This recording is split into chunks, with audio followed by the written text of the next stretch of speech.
This is Southern Cross News with Joe Palmer. Good evening, everyone. A Supreme Court jury has been shown the gun the state says was used in an alleged murder in Tasmania's northeast late last year. Lotta man Kerry Alexander Bilston is standing trial in Launceston, accused of fatally shooting his neighbour Dean Peterman Shandon in the head.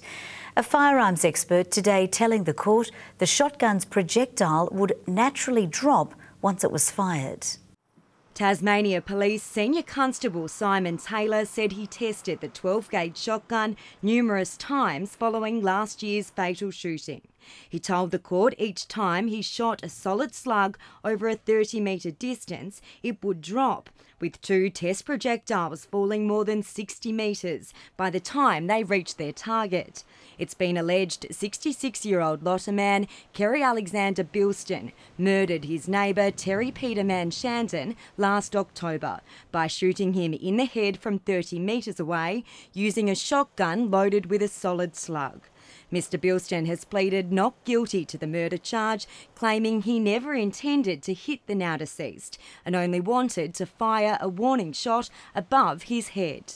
The court has previously heard Mr Bilston is an experienced shooter and that the incident resulted after months of arguing over land boundaries. Today, the ballistics expert also told jurors the accused must have been aiming between 1 and 2 feet above Mr Shandon's head to hit him. Defence questioned the way the shotgun had been tested and also brought up Mr Bilston's other guns, saying if the accused wanted to stand at 30 metres away and drop a man, a rifle would have been a real good gun, wouldn't it? Mr Taylor agreed. The trial continues tomorrow. Monica Dadson, Southern Cross News.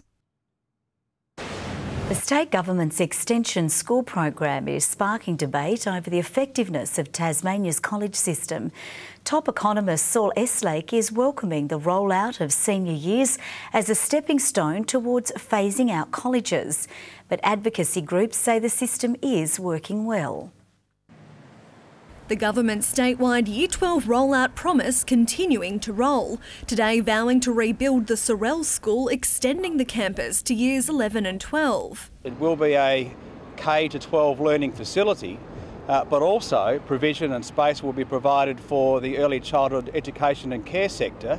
The government's re-election bid is to have all state schools extending to Year 12, reigniting debate over the college system.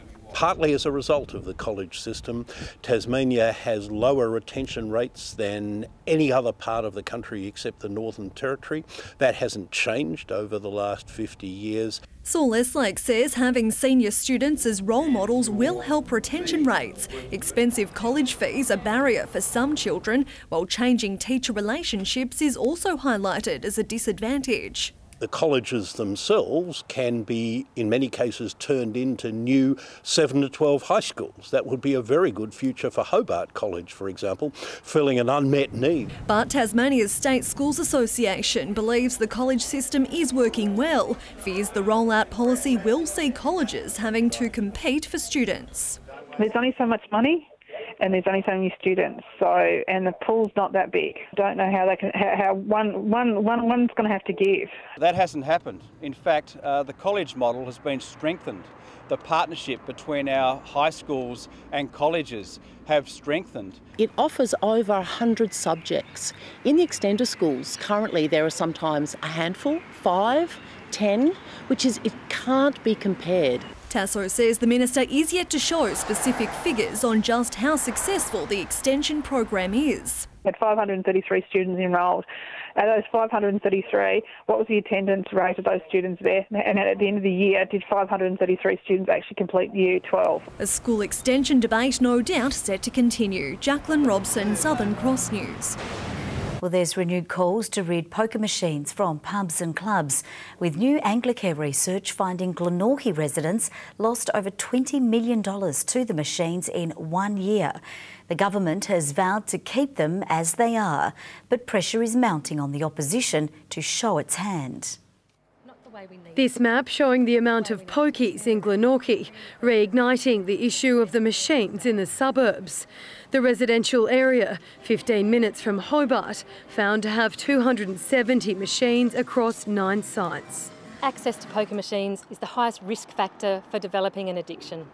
And 1 in 6 people who sit down in front of one of these machines will develop an addiction. According to Anglicare, it's these figures that are devastating the community. It says each machine takes over $75,000 a year, with Glenorchy residents losing over $20 million during 2015-2016. Knowing that that money is money that's not being spent in other local businesses and generating jobs and economic activity in local community. It's shaping up as a key election issue, but it's one where Labor still hasn't shown its hand and pressure's mounting. I am hoping that we'll be able to make an announcement with respect to our policy before the end of the year. There are some matters that we are still waiting on some research to come in. There's a moment for change on the horizon. We can change our future on this issue. The government vowing to keep poker machines in pubs and clubs. Louise Hedger, Southern Cross News. A 17-year-old youth has been charged following an incident in Blackmans Bay on Saturday morning where an officer discharged his firearm at the vehicle the youth was driving. Police say the youth was driving the vehicle at the officer at the time.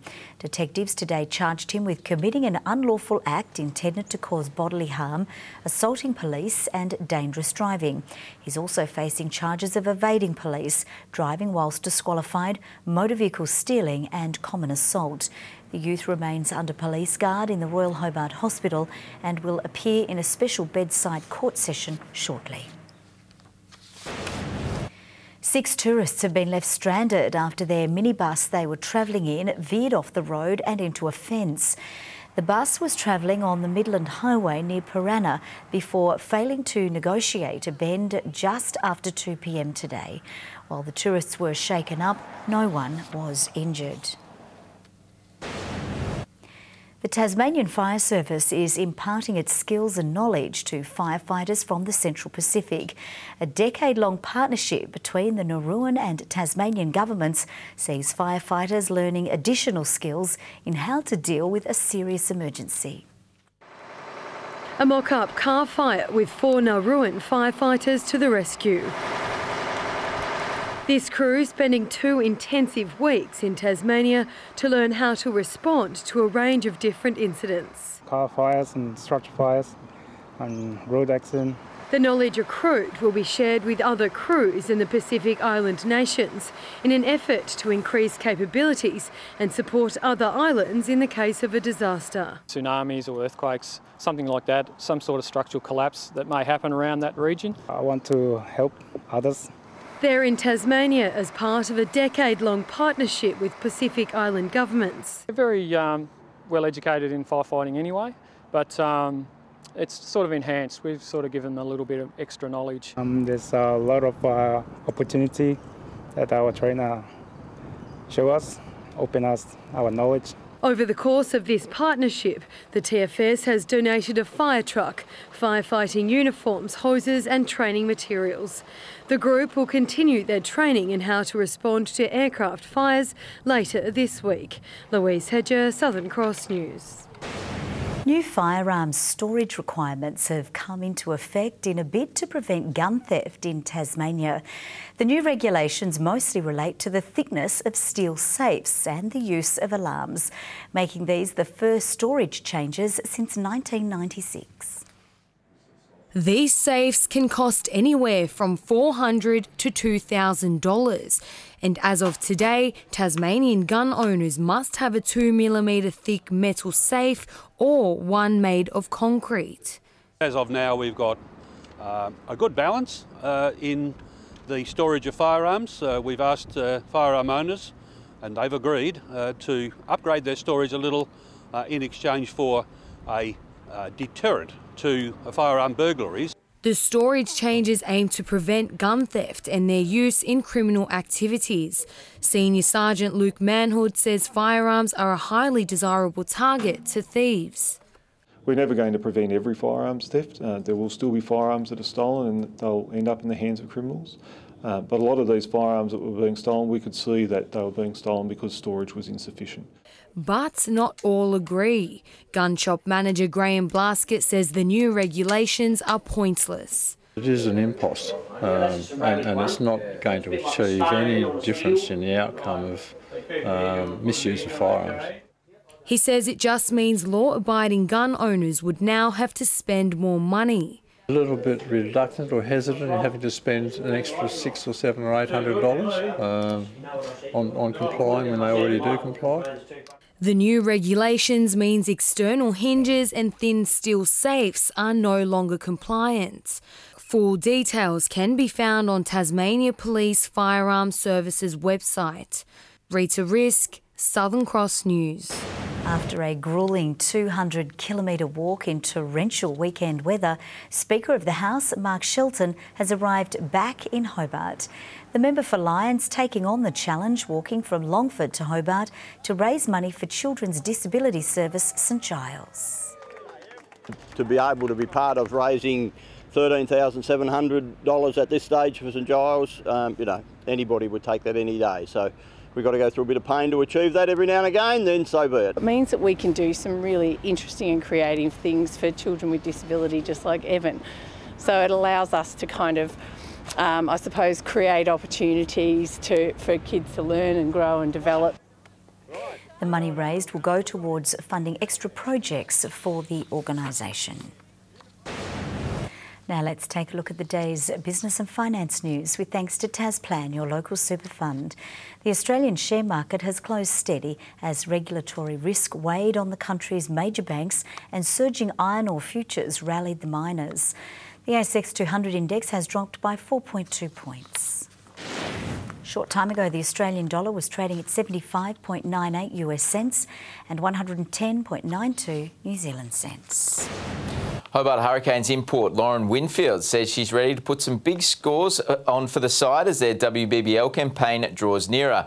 Winfield is the last international to arrive in town and is match ready after contributed for England in the recent Ashes series. The final piece of the Canes puzzle, Winfield arrives fresh from helping England retain the urn in the recent Ashes series, keen to sink her teeth into some big bash cricket. Internationally, we haven't had a lot of T20 cricket, over the last year or so. So it's a competition that there's a huge buzz about the place and something that, I'm really excited to hit the ground running it. With Heather Knight unavailable for the Canes this time around due to injury, it's hoped Winfield, along with fellow internationals Veda Krishnamurthy and Hayley Matthews, can fill the void, with a hard-hitting Brit likely to slide into the top of the batting order. I've played the Brisbane Heat the last 2 years, and it's always a team that when I've played against, they seem like a really tight group and have a really fantastic program led by Pricey. Meantime, the country's best young cricketing talent has arrived in the state for the Under-19 National Championships. Tasmania taking on New South Wales in their opening match at the Twin Ovals, with the visitors setting the home side a 269-run chase late this afternoon. The action continues at grounds around the state until December 15. A century from Jordan Silk has the Tasmanian Tigers on track for another Sheffield Shield win. The New South Wales attack struggled to find answers at Blunston Arena as the Tigers' top order fired with the bat, sitting at 3 for 373 a short time ago. Chasing their second Shield win on the trot, Jordan Silk got things off on the right note for the Tigers, notching up some early boundaries with the home side looking the goods. After a slow start with the bat, Alex Doolan eventually found his feet as he and Silk settled in. Doolan cut painfully short of his half-ton after lunch, with Harry Conway claiming the first scalp of the match. It did little to shake the home side's resolve as skipper George Bailey got straight down to business. Silk soon had his 50 and the Tigers were sitting pretty. Through square leg, down to the fence for 4. The onslaught continued into the afternoon session, with Bailey bringing up his 50 in style. Sitting just short of his century, Silk bided his time until after the tea break, with the elated opener eventually bringing up his 5th first-class 100. Celebrations were short-lived, with Doug Bollinger ending his day on 104. Bailey following him to the change rooms not long after on 71, as Bollinger claimed another. But the damage on the scoreboard had already been done, with the Tigers racing towards 250. The Gully third man region for 4, so Matt Wade gets off the mark straight away. A Tasmanian boundary umpire has been rewarded for a consistent few years in the State League, offered a contract to umpire in the AFL. Adam Reardon will be based in Brisbane, umpiring the Lions and Gold Coast Suns games throughout the 2018 season. now that I've got there is to consolidate a spot and obviously try and push up the list a little bit and hopefully get a couple of finals and maybe one day the big day. Reardon leaves for Brisbane at the end of next month to begin pre-season umpire training. Good evening. Hobart reached 16 today. Launceston, Burnie and Devonport all on 19 degrees. 20 at Friendly Beaches and Eddystone Point, the high. Wynyard, Strawn and Flinders Island all 19 degrees. Low Head, St Helens and Bushy Park 18. Campania, Grove and King Island 17 today. Lyowini reached 10. Coonya on the Tasman Peninsula topped the 24-hour rainfall to 9 a.m. with 64 millimetres. Woodbridge had 60 mils, but since 9 a.m, nothing of any note. There is a high band of cirrus cloud over Victoria and Tasmania, convective cloud with embedded thunderstorms over southern Queensland and northern New South Wales, and a touch of mid to high level cloud streaming over Western Australia. Closer in, a high-level cloud band extended over Tasmania's north today, a little cover over the south and east coasts as well. Tomorrow, a high over the Bight extends a ridge over the state. 3 low-pressure systems track down the east coast of the nation. A cold front sits to our west. East to southeasterly winds increasing to 15 to 25 knots over the northeast. Variable winds inland below 10 knots. Hobart, a mostly sunny 19 tomorrow. Sun back for Adventure Bay as well, and 19 on Bruny Island, 20 the top for Tarraleah. Launceston, partly cloudy but warming up to 24. Possible shower for Devonport and 19. 20 for Bridport with some late rain moving in. Possible shower for Burnie as well and 19. 20 the high for Strawn. Marrawar a possible shower and 19. While for St Helens, a little bit of late rain. 18 the top, 17 for Swansea. Whitemark, rain developing and 20. UV very high to extreme and extreme 12 for St Helens. On Wednesday, rain developing in the east and extending statewide during the day. Showers on Thursday easing over the east and southeast. Showers on Friday slowly contracting to the west, far south and northeast by evening. Partly cloudy over Perth and Adelaide tomorrow. A possible shower forecast for Melbourne. A showery, windy day for Sydney. Morning rain in Brisbane. Sunny and warm for Alice Springs and Darwin.